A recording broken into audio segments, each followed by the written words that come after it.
I'm Katastrophe the Dawn, and I have experienced reproductive grief and trauma. And that's on period, sis. Hey, I'm Mandii B, your host, and this is another episode of Period, Sis. Childbirth can be really traumatic, so I do want to go ahead and place a trigger warning yet again here. Today, we're joined by 34-year-old Katastrophe the Dawn from New York, who's here to share her experience about a topic that touches many lives, traumatic childbirth. She got pregnant twice while taking birth control.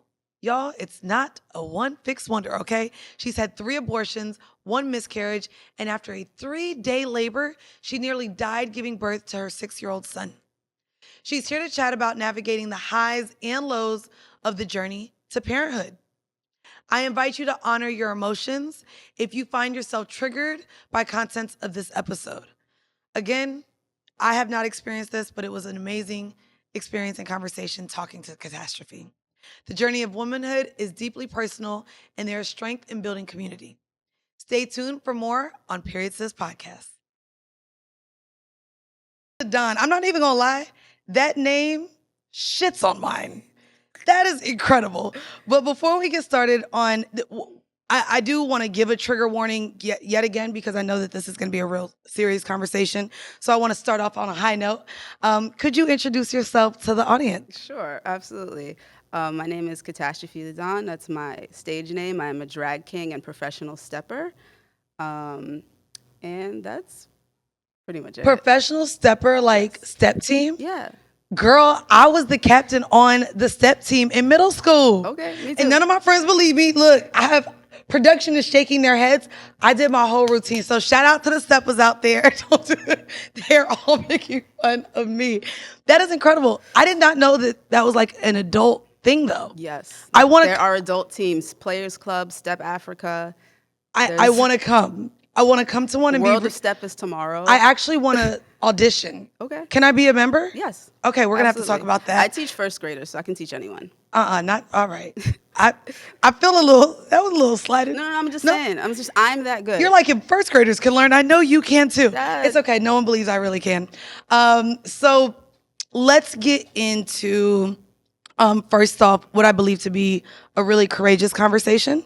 You coming here and requesting to share your story, which I know will probably impact, will impact so many other women who have probably gone through the same experience. If you guys check out season 1, I believe it's episode 3. It's called Rainbow Babies, if I'm not mistaken. A really close friend of mine experienced reproductive grief 6 times over, and continued trying until she was able to have 2 rainbow babies. And so her story was really remarkable, and I know not one story is like the other. So I want to start with yours. I want to start with your first pregnancy and what decision was made around that, because we're going to be going through probably every type of grief that you could experience within pregnancy. So let's start at 19. Yes. Share with me your Okay. experience. So I was 19. I was on NuvaRing. I know what that is. And I ended up pregnant. So that was a bit of a shock for me because, again, I was on birth control. And ultimately, I decided to terminate. When I went in for the termination, as they were putting me under anesthesia, they were, they do like ultrasound and stuff to check out they do. doing it, and then they were like, "Oh, it's twins," and then I passed out. and I was like, "Oh, that was information I didn't know coming into this." Oh my God! Wait. So how far along were you? I was about 11 or 12 weeks. Okay. So when I first found out that I was pregnant, I was only like 4 or 5 weeks. What made you go to the doctor and be like, especially, so being on birth control, of course, Right. That's the last thing on your mind. Well, I have the NuvaRing. It can't be pregnancy. So what symptoms were you having that made I you be didn't like, have any symptoms. My mom told me. She woke up one day and was like, now she dreamed of fish. she said, "You pregnant?" I said, "No." "Why?" She said, "You sure?" I said, "Yeah." And so we just went and got a pregnancy test. And then I was like, "Oh, that's news." Mamas be knowing. Yeah. Okay, so you were told it was twins. Yes. And this is your first time being pregnant. You're on birth control. Yep. And I you found just- out it was twins as I was going under anesthesia. So Oh, they tried it. They I'm not tried it. sure if that would have changed my decision. You know, I can't really say for sure, but I do know that it was like, oh, a shock to like hear that, and like that's pretty much the last thing I heard, and then I'm under anesthesia, and then I wake up and I'm no longer pregnant. Now, this was a decision you made, but finding that out, was there any sort of regret with making that decision? Yeah, because I feel like I could have sat on it longer and kind of. I think I still would have come to the same decision because I was 19, is getting ready to go into the Navy. So I feel like I still would have made the same decision, but it would have impacted me a bit differently. And I may or may not have made the same decision, but ultimately I'm glad that I did. Okay. Now, that wasn't your only decision, though. No. So I do want to get into, and I shared my abortion story as well. But what were the other times that you chose to make that same decision, and why? So when I was in the Navy, when I finished nuke school, I found out I was pregnant because they do like a standard pregnancy test before you transfer. They do this on all women? I'm not sure. It But might be but just but it was because, for you? yeah, because I'm a nuke, we have to be around radiation. Okay. So Okay. yeah, there's like standard things that they test. Oh, wow. Yeah, so before I got shipped off to my ship, well, I was supposed to be going to Japan, and then I found out I was pregnant during that, and I was like, well, I'm gonna go home for 2 weeks, and then I'll be back. Please don't cancel my orders. No, they don't listen. They canceled my orders, and they put me on medical hold, and I was like, I went on leave. I came back. I'm not pregnant anymore. That was unnecessary. So, and that time I was on Seasonique.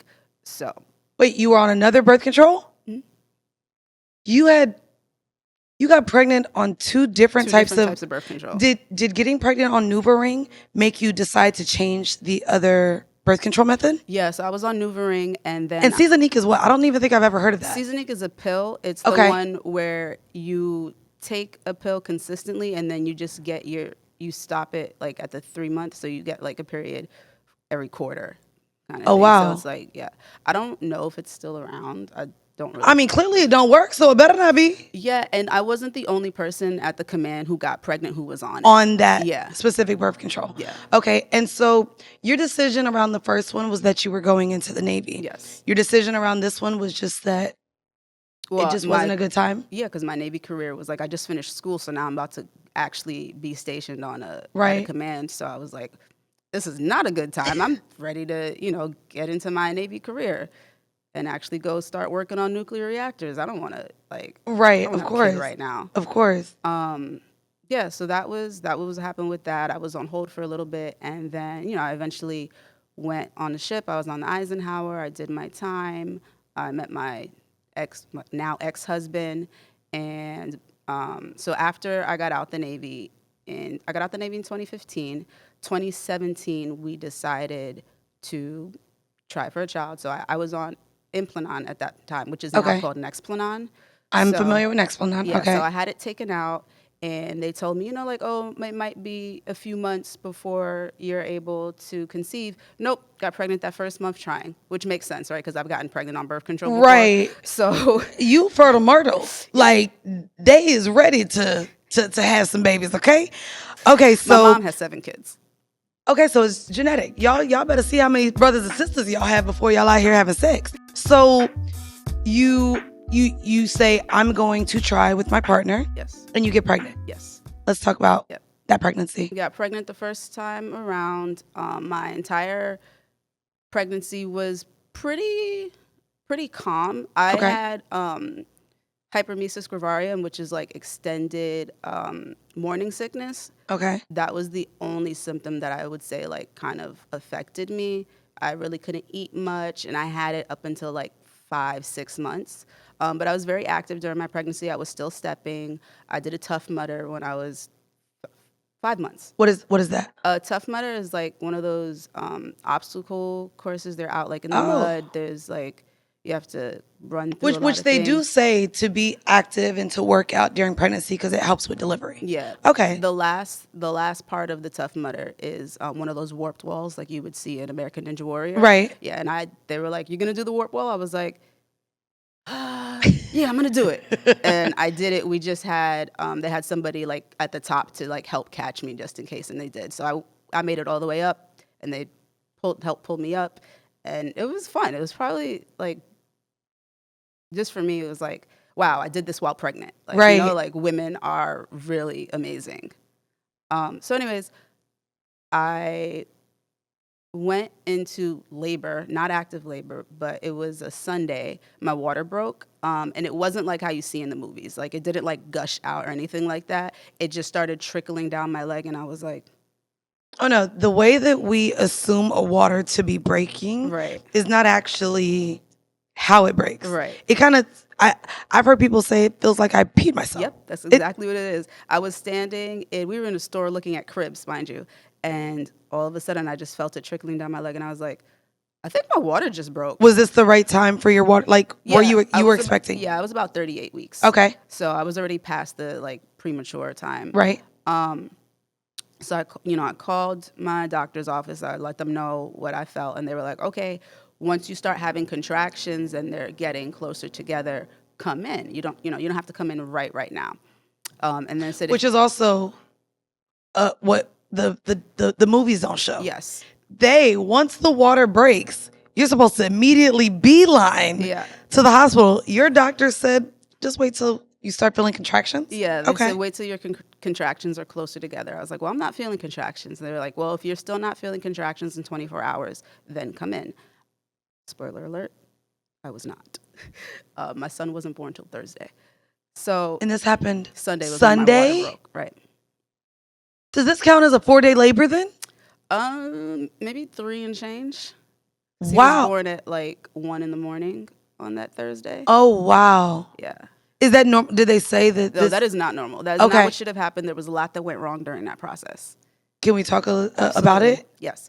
So my water broke Sunday. I went in, Monday at the 24-hour mark. They checked to see like if it was really my water breaking or if maybe I had just peed myself because of the pressure on the bladder. They were like, yeah, we do see that your water broke. I was supposed to do water birth. So I was at Mount Sinai West, and they have a water birth facility. But because I didn't have the contractions within the 24 hours, I no longer qualified for the water birth.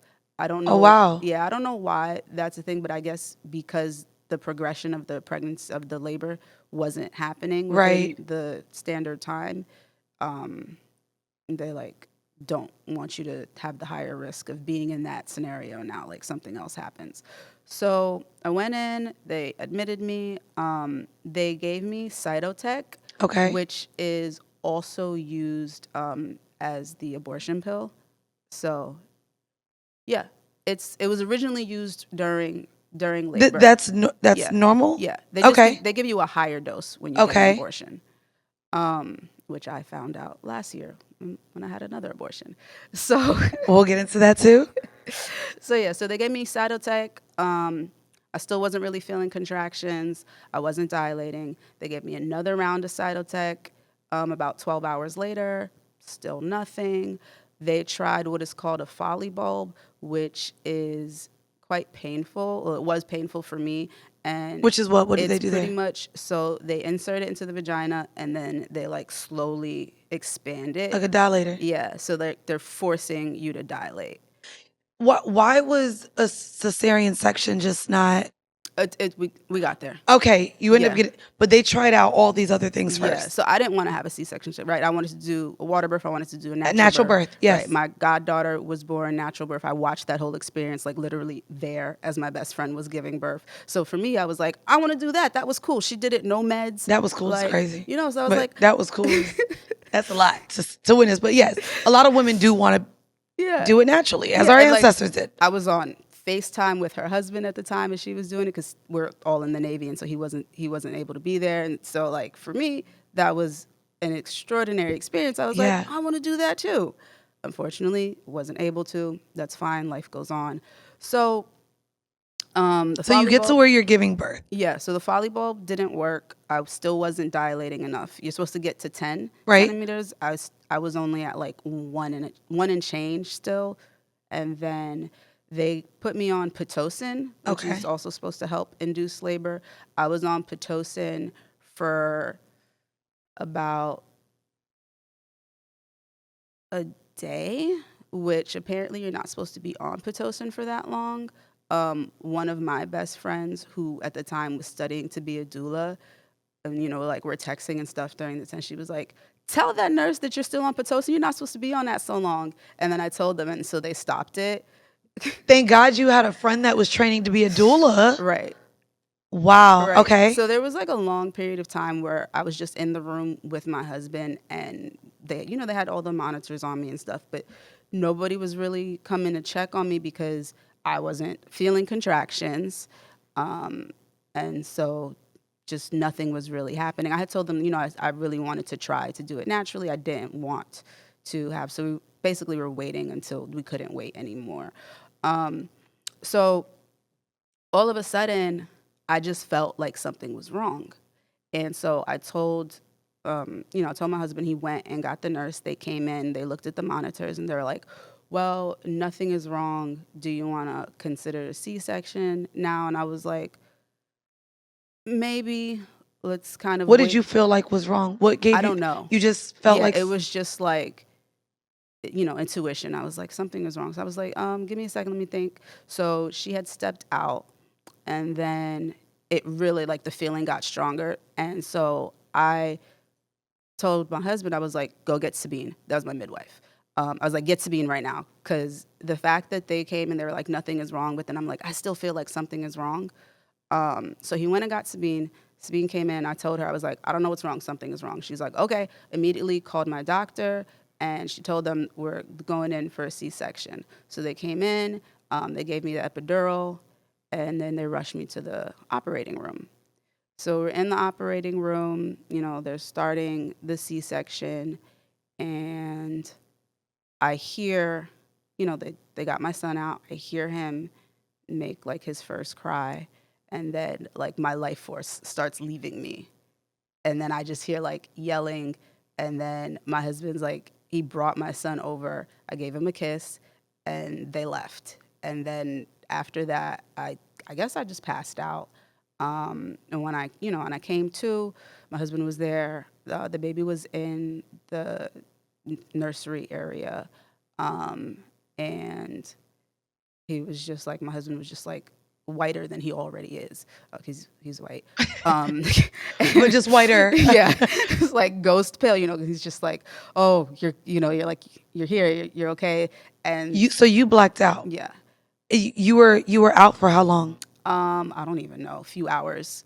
So what ended up happening is I had placenta previa, so my placenta was in the front, I guess. So when they did the C-section, I guess they had like kind of cut through it, and so I just started bleeding out. And apparently they couldn't get the bleeding to stop at first, so they gave me a blood transfusion, and then they were like able to cauterize it in and get it to stop.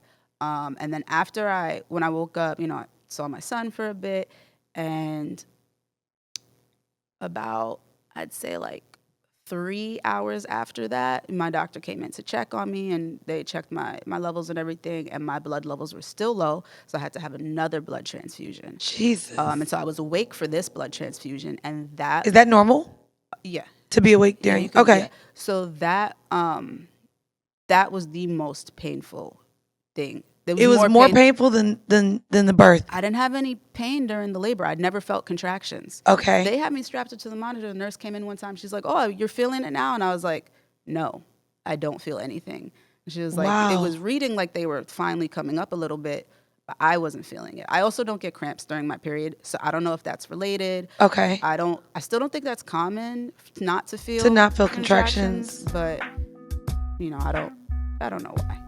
So your son is now 6. Yes. So this was 6 years ago. Yes, 2018. You experienced a near-death experience.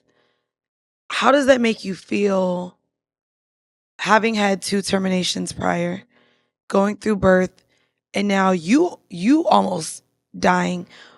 What did this all feel like? You not choosing to keep those children, you finally going through birth and feeling like your experience wasn't that of a normal birth. Right. Because it took 3 days to come. You weren't able to have it the way you wanted to have it. What were your feelings around all of these things? It was pretty much like a fever dream. It didn't feel like, Okay. like for a while, it didn't feel like, wow, that all really happened. But it did.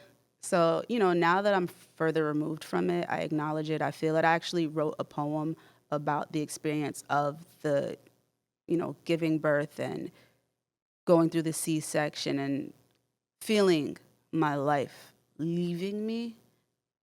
And Are we able to hear the poem? I don't have it memorized.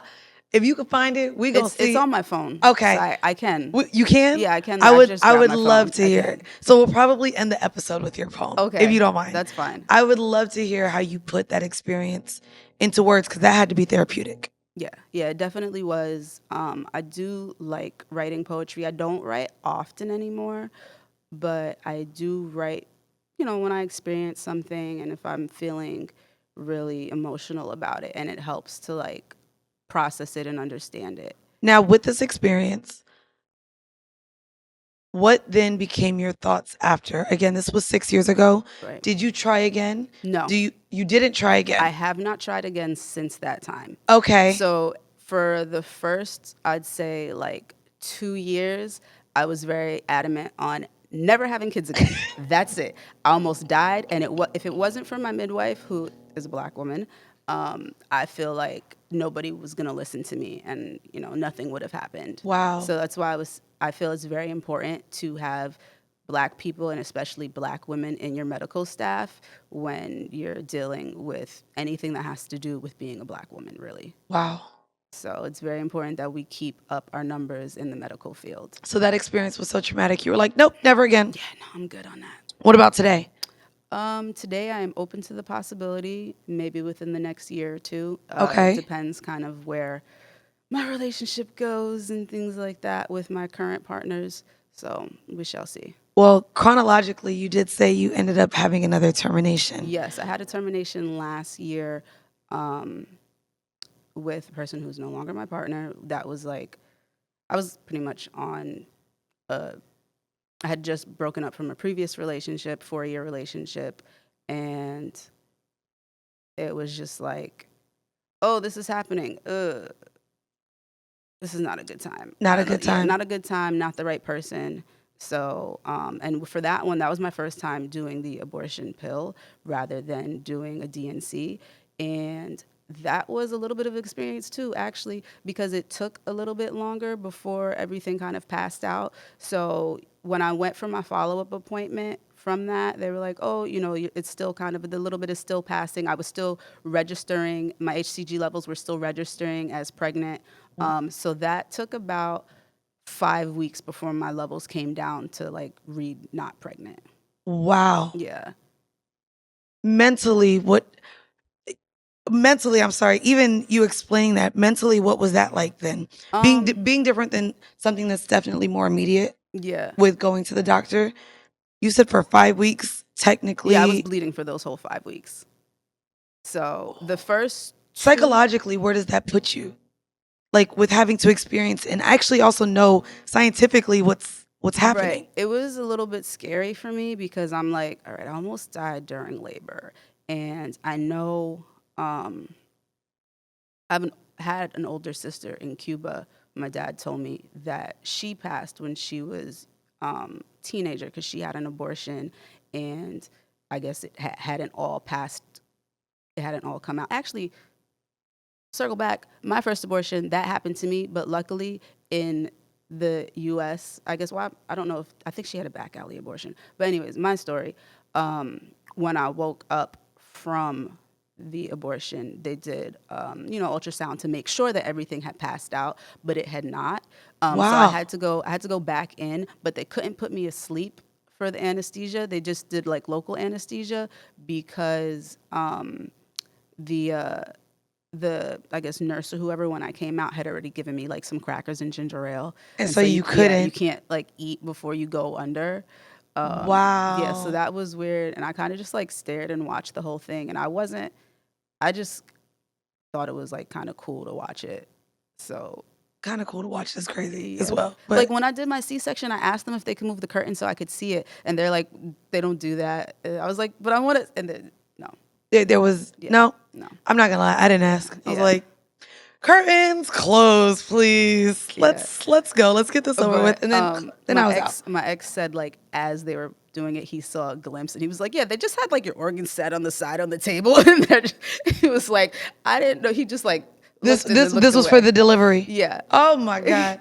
And he ain't passed out. Yeah, No, he probably passed out more clearly when you were going through Yeah. the year. So what advice would you give? Clearly you are in line with pro-choice, but you do also want to be a mother. You are a mother now, and you're considering it in your future.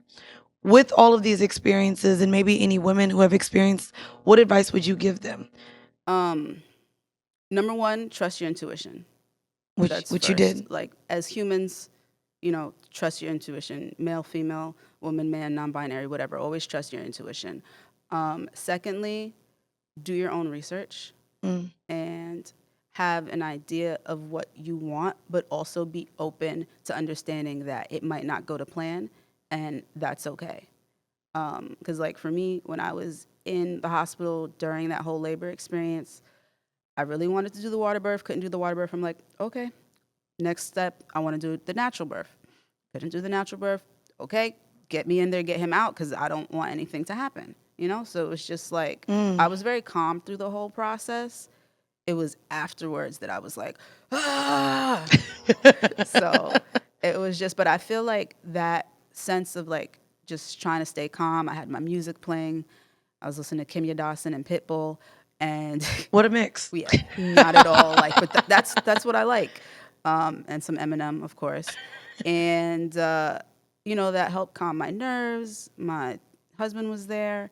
And I feel like that ultimately is like what helped me to be like, nah, something is wrong. Right. Like, I was like really in tune with myself. And having my midwife, who's a Black woman, definitely, you're bringing that back. I know how important that is. It's very important because nobody else was listening to me. Right. The rest of the medical staff, the white medical staff, they were just like, oh, nothing's coming on the monitors. You're fine. And I'm like, no, I am not. Something is wrong. And then she came in and they looked at the screens.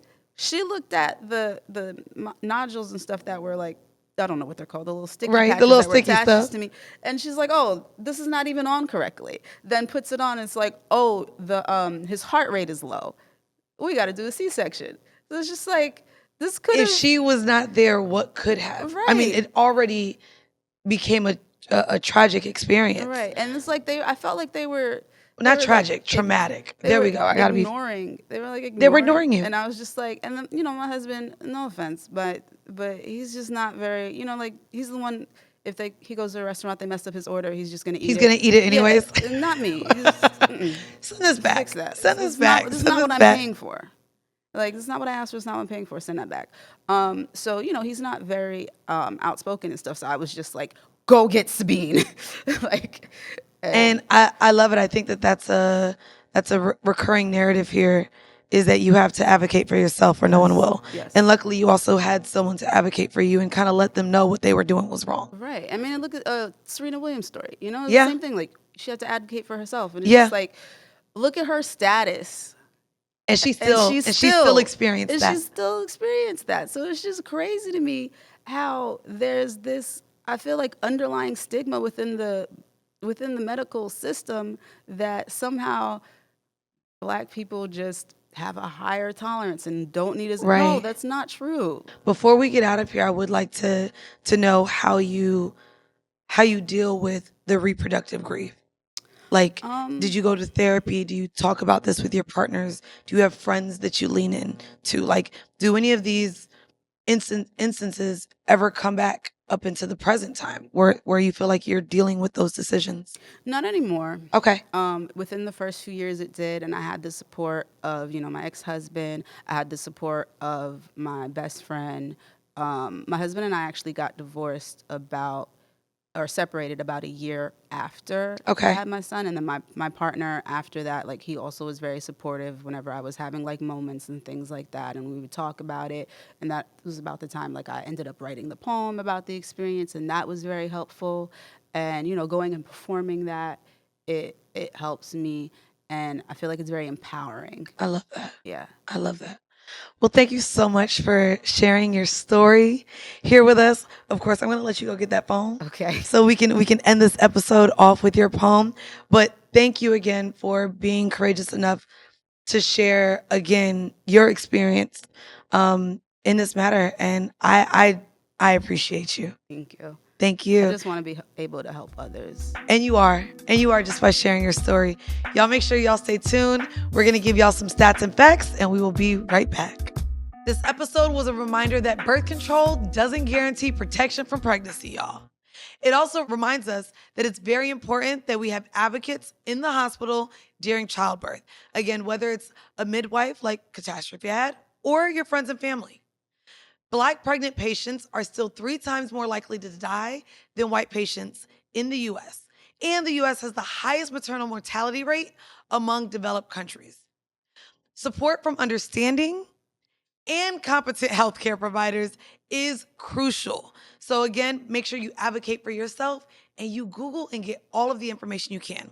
Again, I want to thank Bel Air for this beautiful space for this episode of Period Sis. And we'll end this episode with a beautiful poem from our guest about her birthing experience.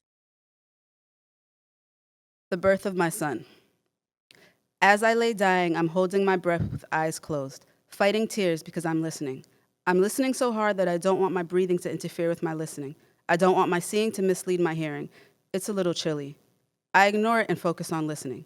I think your father is holding my hand, but I can't be bothered to know because I'm listening with every part of me. I hear a faint little cry, and it's your voice. I know it's your voice without having ever heard your voice before, and then silence. I hear your father ask, "Was that him?" And I turn to him to nod, but I can't see him. Maybe my eyes were still closed because I was listening, and you cried again, and I exhaled. And when I exhaled, I could feel everything again, and it was cold. No, it was freezing. There was screaming, but not your screaming, not your voice. Someone somewhere screaming about bleeding, and I'm shaking, and it's freezing. She says she can't stop the bleeding, and I can't stop shaking. I want to stop shaking, and I'm freezing, and I can't stop shaking. I want to stop shaking because I want to hold you. It's freezing, and I don't want you to be cold. I'm shaking, and then I see you. Someone hands you to your father, and he's holding you, and I'm still freezing, but I know if daddy's holding you, you can't be cold, so it's okay if I'm cold as long as you're not cold. But I'm so cold and shaking and freezing and shaking, and then finally the shaking slows down, slowly, slower, stop. Your father tells me to give you a kiss because you both have to go. I'm confused. Where are you going? You just got here. I'm still cold and numb and cold, and not hearing anything, only seeing your face as it comes closer to my face. So I kiss your forehead, and I can feel your warmth, but I'm so cold I don't want to make you cold too. I close my eyes, turn away, and sleep.